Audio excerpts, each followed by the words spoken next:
TV. Welcome to the Thursday edition. We do not have a full set because Rio is not here this morning. But I promise you breakfast is going to be served really, really hot. It's going to be fresh. It's going to be, interesting. So come join us for breakfast. Sit back, relax, and have fun. This morning we have we have Vina Peters. That's the way she calls herself. And honestly, I love it. Vina, good morning. How are you? Good morning, Joe. And officially, let me say Happy New Year. I don't think I've been on since. Oh, you haven't. Happy New Year, Vina. Happy New Year, Nigerians. It's a good feeling to see everybody. And I've missed Atitumi so much, yes. And I've missed just that New Year is not here on set. I want to say, even though we do all our squabbles and all, but don't say I said that to him. So, anyway, good morning, Nigerians. I am Vina Peters. You see? All right, and we also have Adebayo Ilukweju on set. Adebayo, good morning.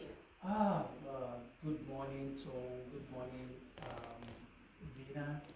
I'm not too interested that we don't have Rio on set this morning, and then to our guests. I am Adebayo Ilukweju, and it's another good time to be here again. Yes, breakfast, hot and ready to be served. Yes. Sit back, relax, and let's do this together. Let's do it together. And, in that same breath, I would like to introduce our guest this morning on the Bumper Breakfast Show. But before I do, I'll just give you a little insight as to what's making the rounds on the social media platforms. I just got to hear about it this morning. Strangely, I'm reading from Instagram now. It says child abuse.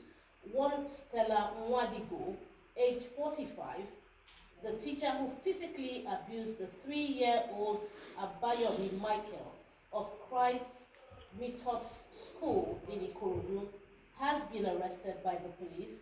She was arrested today, Tuesday, 2 days ago, apparently, and she was arrested after the criminal act. So yes, this has been making its rounds on the social media. A 45-year-old teacher beating a 3-year-old boy, slapping him like she was playing a game because he couldn't write 61.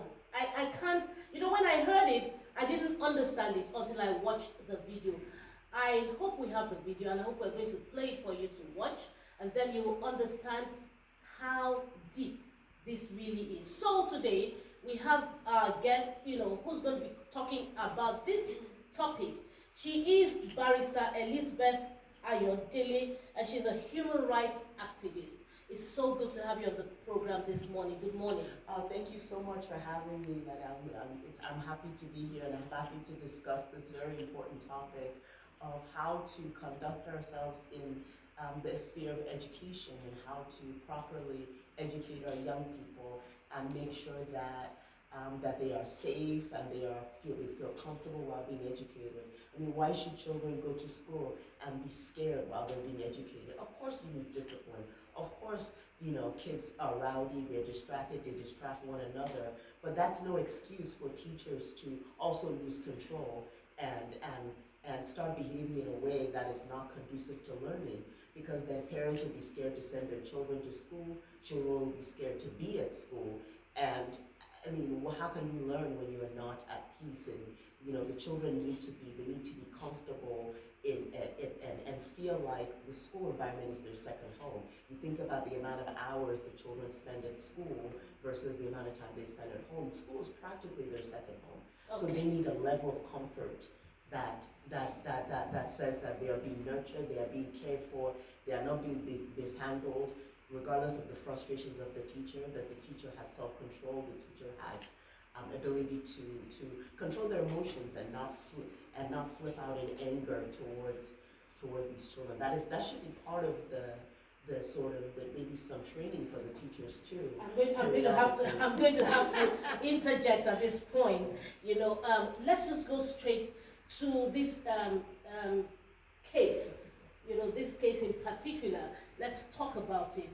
A teacher, 45-year-old teacher in a school in Ikorodu, beating up a 3-year-old child.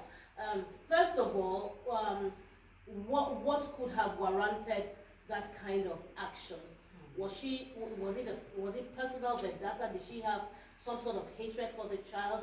Was it the fact that she was carrying some burden, some personal problems, and not being able, to decipher the fact that, that's what is personal, and when she is at work, it's official, and she has to be official. What could it be? Let me just ask that, because we have other people on the table who would want to, ask other questions. So I'll have you answer that question. Yeah, I don't want to speculate.